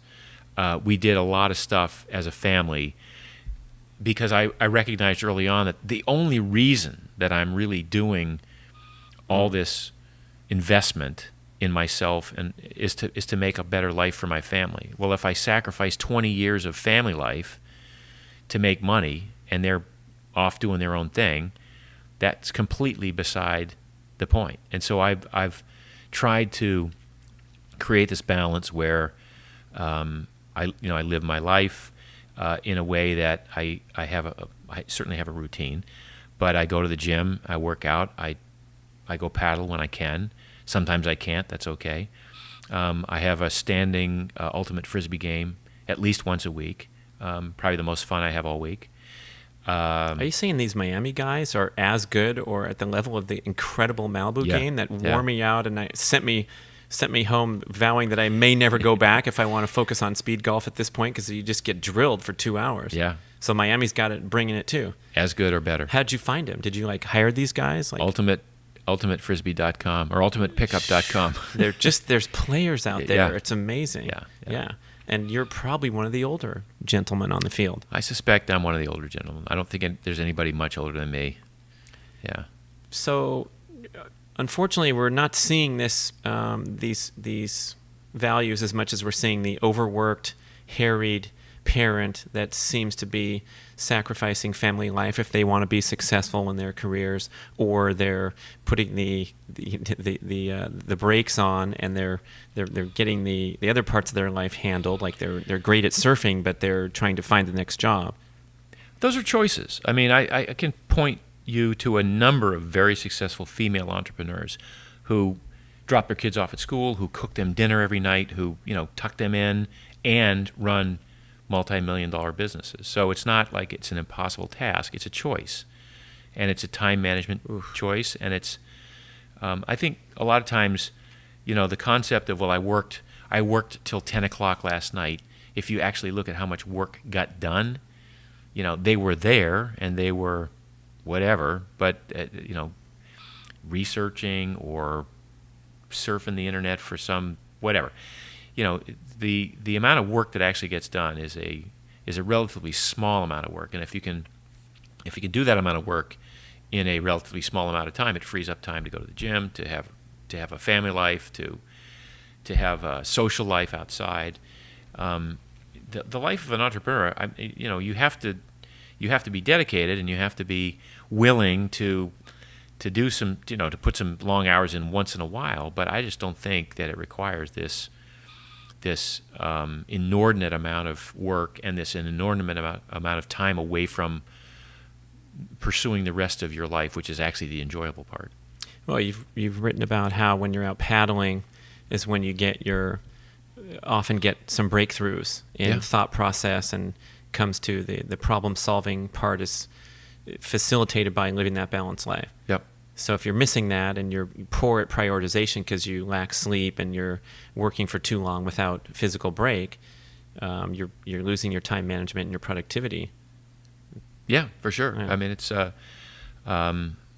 sleep. Let's talk about sleep. I mean, that's the other thing that a lot of entrepreneurs brag about is how little sleep they get. And I'm like, well, Jesus. I mean, you can do that for a little while, but it catches up to you and bites you in the ass at some point.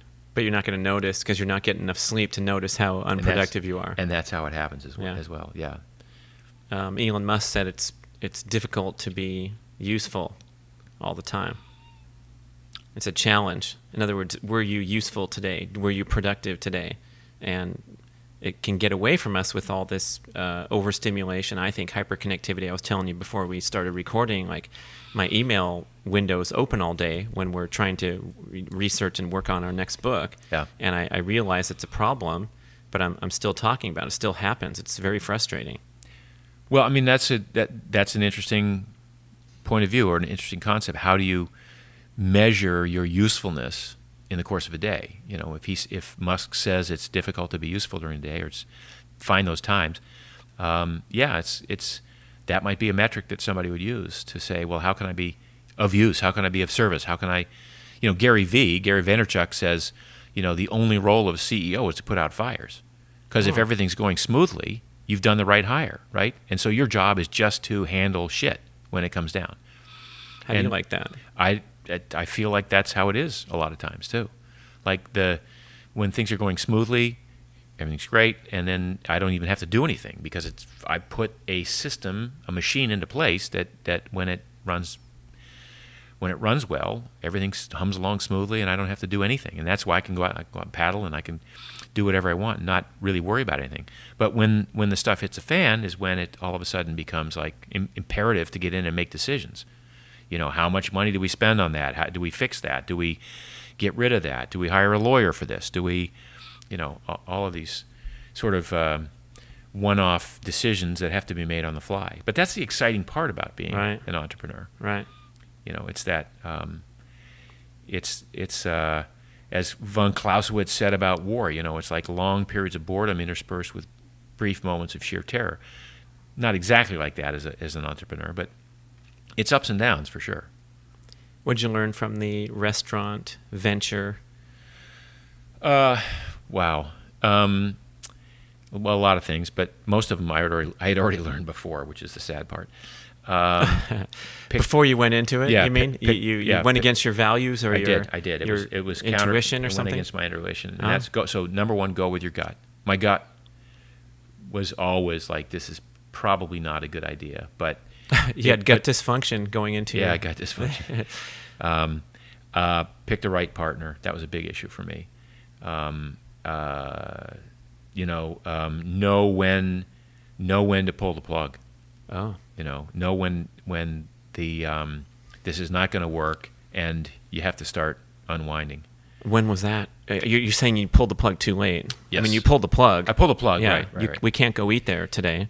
Yeah. Yeah. But at some point, did you linger on hoping for a miracle or something? Yeah. Yeah. Yeah. So there's part of that is just a better analysis of what's going on, and then I guess ultimately, my fault is taking my eye off the ball. Like I just assumed again that I'd hire the right people, pick the right partner, pick the right partner, and I'd set it up in a way that I could just stand back and let it happen, and I would be the brand, and it didn't work out that way. So there's no going back. It's gone. You lost a few bucks. You had some stress and all that. Yeah. How do you control your thoughts at this point, not to get mired in negativity or whatever? No, just onward and upward. I mean, it's like it's very it is what it is, as they say in New York, and lesson learned. Lots of other cool stuff to be thankful for. You can't hit a home run every time. In fact, like you said, and I agree, you only need one. Really, you only need one home run in a lifetime. So I'm fine with it. I'm totally reconciled. By the way, for 6 months I was miserable as it was unwinding. But now that it's unwound, I'm fine. What do you say to people that seem to get stuck? They can't get over it. Whatever it was, maybe it was a broken relationship, get terminated from a job, whatever, and you see them a year, 2 year, 5 years later, and they're still suffering. Well, that's too bad, because I can see suffering in the moment, and I can see, getting through it with, some amount of pain and suffering. But at the other end of it, typically people, unless they're, resentful and hating and unwilling to forgive or move on, no one else gets hurt by that except themselves. Well said. Yeah. Mark Sisson, the Ultimate Mark Sisson Podcast. Thank you for sitting so long. Great stuff, man. Good talking. Love it. All right. Thank you for listening, everybody. Dun, dun, dun, dun, dun, dun, dun.